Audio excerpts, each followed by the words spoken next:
बिस्मिल्लाहिर्रहमानिर्रहीम।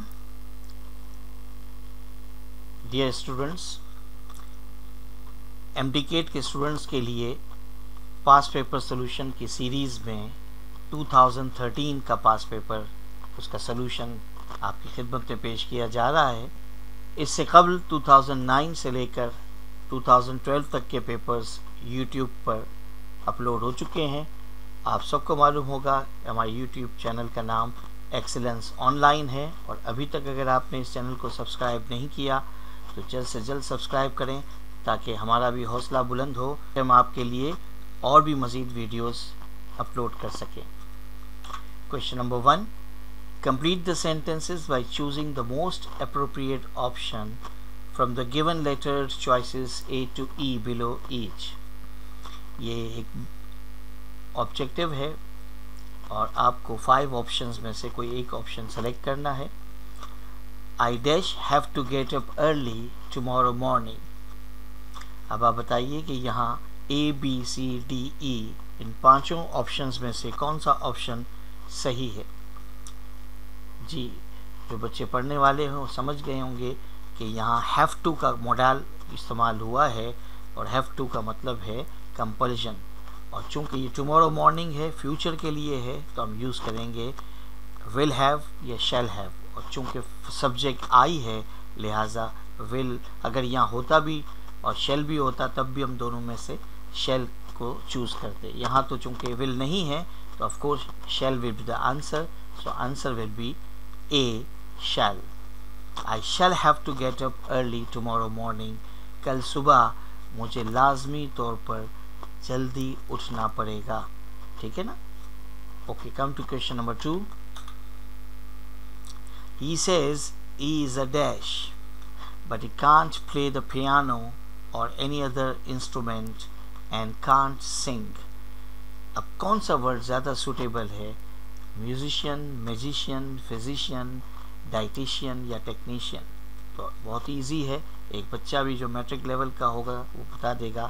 Here the answer should be A, musician। Come to question number 3। Identify the word or phrase that needs to be changed for the sentence to be correct। इस sentence को correct होने में A, B, C, D में से कौन सा ऐसा word है जिसे चेंज करना चाहिए, यानी ग्रामेटिकली रॉन्ग है, उस रॉन्ग को डायग्नोस करना है।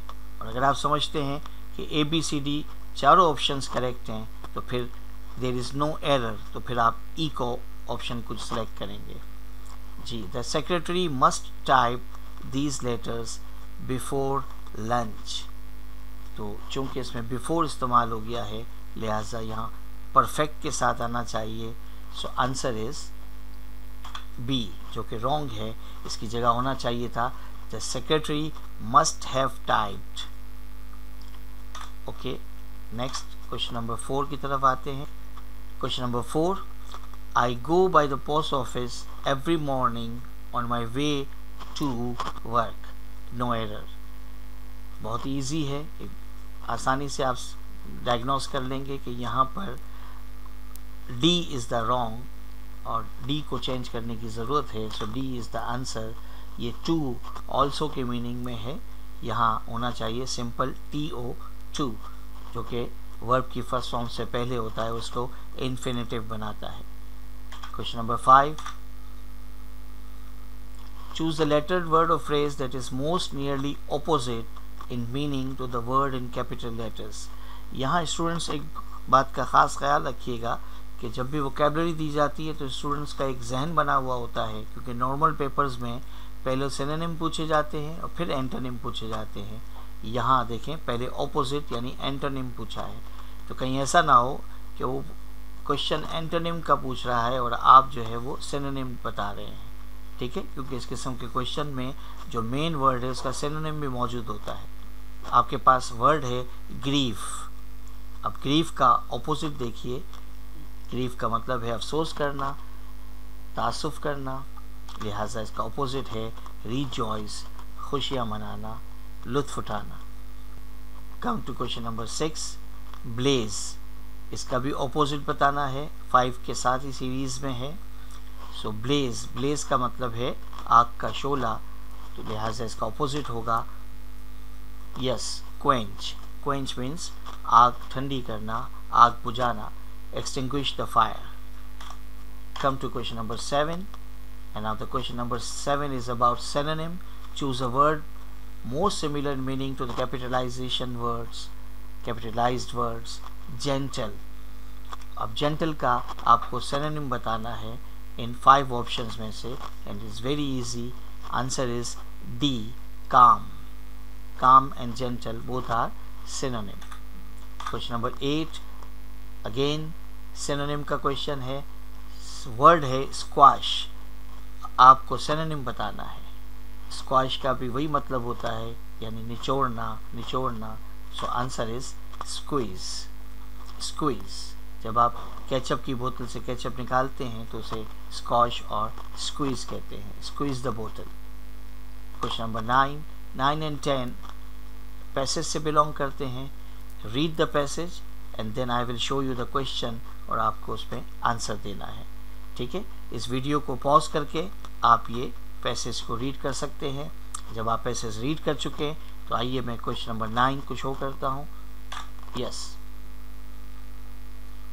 Question number 9 is, it can be inferred from the passage that the author thinks, यानी पैसेज से ये नतीजा अखज़ किया जाता है कि मुसन्निफ जो है इस चीज़ों के बारे में, इन ख़यालात के बारे में सोचता है।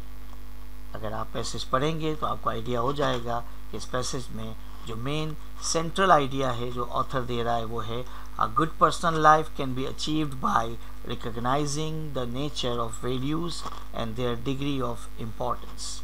ये पैसेज में मौजूद है, और अगर आप इसको पढ़ चुके हैं तो ईज़िली आप इसको जवाब दे सकते हैं। ठीक है, जितना अच्छा आपकी अंडरस्टैंडिंग होगी किसी पैसेज को, उतना अच्छा आप आंसर दे सकेंगे। इसी को कॉम्प्रीहेंशन कहते हैं, to make the understanding clear. Question number 10 again passage से पूछा गया है। According to the paragraph, science applies certain values, which of the following describes this values.